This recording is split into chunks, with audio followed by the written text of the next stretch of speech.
Good afternoon. Friday, June 23rd, about 1 o'clock. We're going to do some tasks today. We're going to break the videos up again. So right now we're just checking swarms that we've caught this year. See how everybody's doing.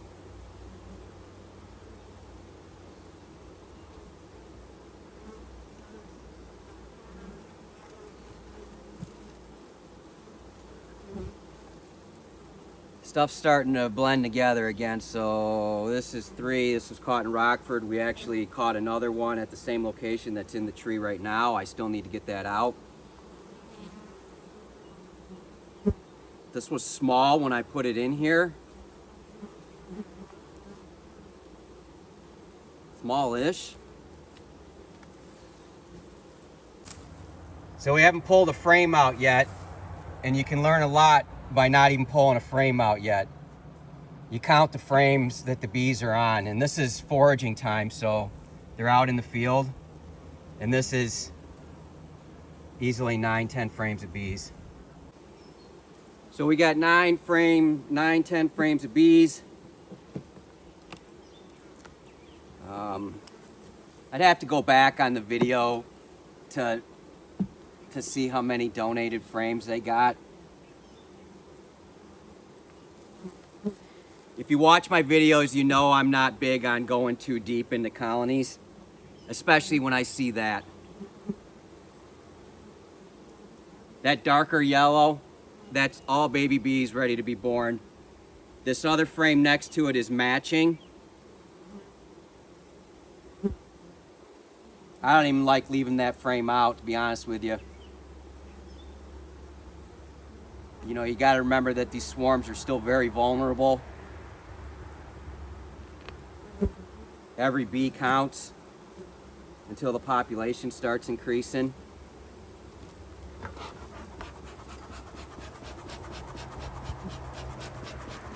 The only reason why I'm going further is because I got some frames that are dated 23. They're this year. That means that they weren't drawn. They needed to be worked.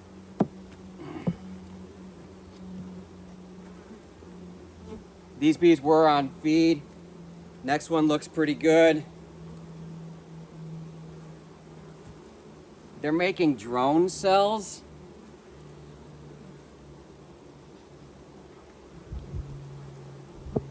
These bigger ones right in here, they're making drone cells.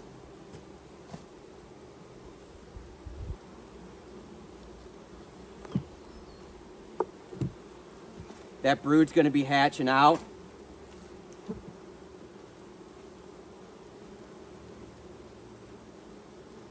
Always put your frames tight together. Don't squish the bees between the rungs. Could be your queen. Also, squishing one bee makes the others not happy. You'll get better at time over time doing that too. So we got a problem. I don't have any more deeps. The problem is that we're running out of equipment because we're catching too many swarms. And this is a bad year, I would say, for catching swarms. So I'm very pleased and I feel very blessed, and I hope everybody else is catching or starts to catch. So anyways, we got a problem. This is packed out. They're building drone cells, which means they might be thinking about swarming. And we don't have any more deeps. So I got one other way I can handle this, and I'll grab the stuff.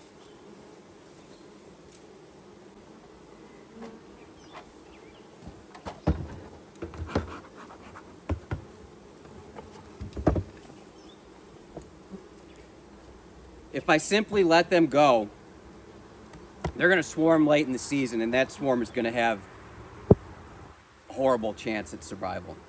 And then this one that they leave behind with a new queen is going to have a horrible chance for survival. Don't think that because it's late in the season they won't swarm. They will. And this would be based on space.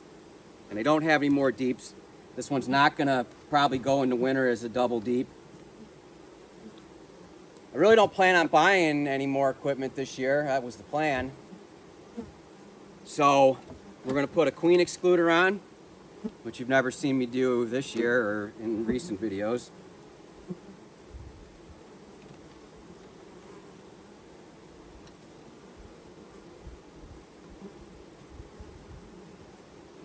And we're going to give them a medium.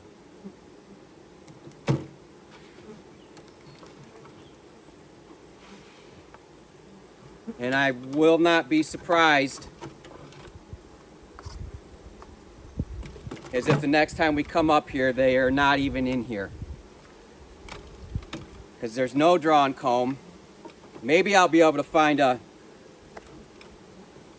frame from one of these other ones that when I space for 9 frame that I can drop in here. That would be great. There's no drawn comb. So,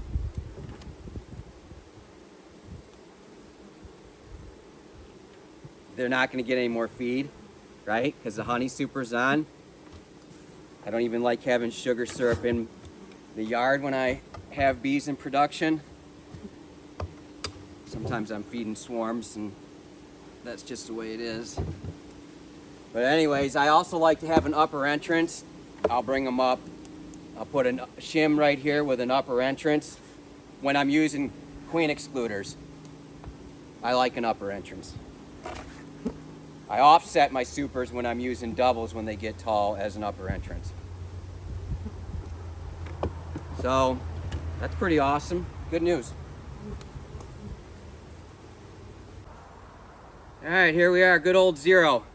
Got a double deep configuration last week. Syrup's gone. They're still up here in the cup. Also, syrup was gone on the last one. Everybody is gonna probably lose their feed today, even this baby one. So why aren't I feeding? I'm running out of space. And it's June. We are having weird weather with no rain. I'm concerned about the nectar flow. They're not aggressive right now. There's got to be something out there.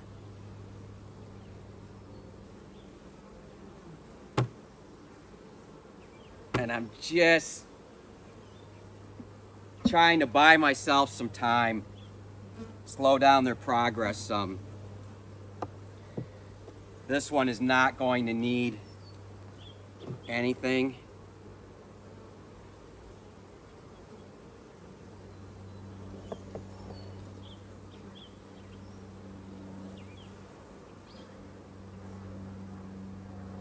Remember in the video, we moved a frame up to encourage them to come up in this top box.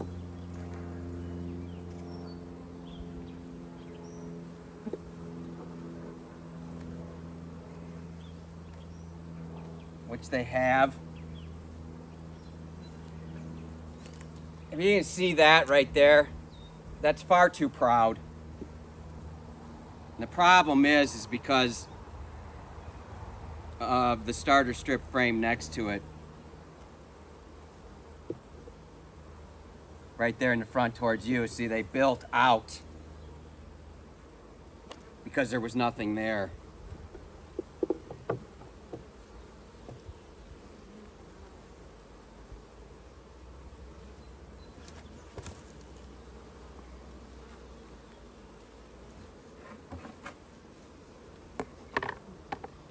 Always try and be neat.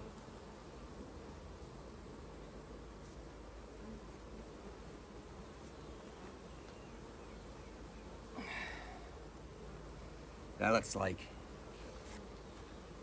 nothing but sugar syrup.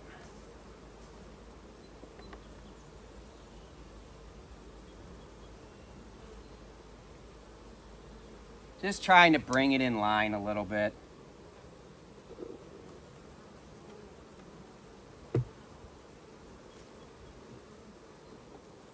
When you're drawing out frames with starter strips,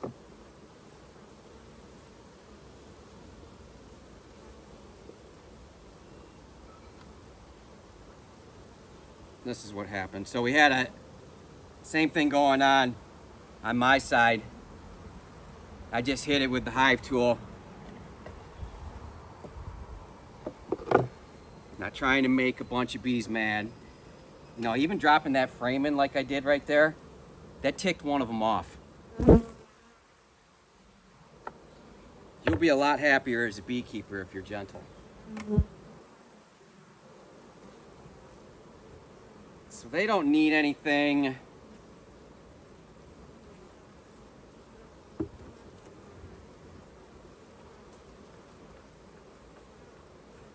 We've already confirmed, and that frame had some brood on it. Thought maybe there was a little chance they would be ready for a medium, but they're not. That's okay. So now we got this one right here. I don't have anything to make this more than 5 frames at this time. I don't have a nuke, medium or deep, super to put on here. I'm definitely going to stop feeding this one. I gotta slow roll this one.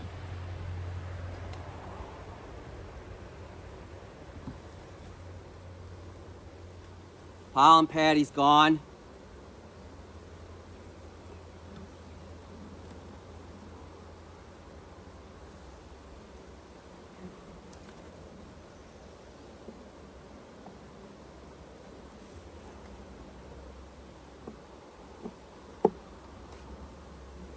This was caught in Grand Rapids, right by the airport. It was a small one. It was that annoying move-in day. Again, towards the bottom, all that capped, brood. Baby soon.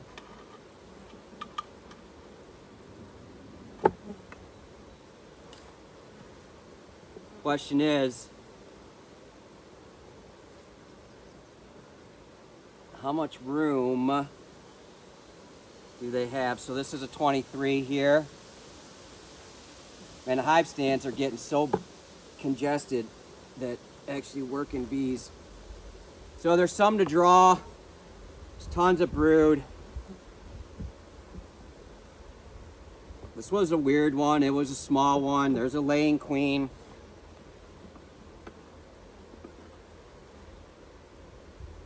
Again, I don't have any more deeps. Well, I take that back. I have my reserve deep, my original colony, my original hive, the white one. Caught my first swarm in that one. That's my shakedown box. I carry it with me in case I get a call or need to shake something down. I'm probably gonna have to put it into use and try and overwinter somebody in it. So just like my swarm traps, same size feed cup. I'm not feeding them anymore. We got brood in all our swarms. We got a swarm in a tree that we need to get down. And it's still June. Pretty cool. Thanks for watching.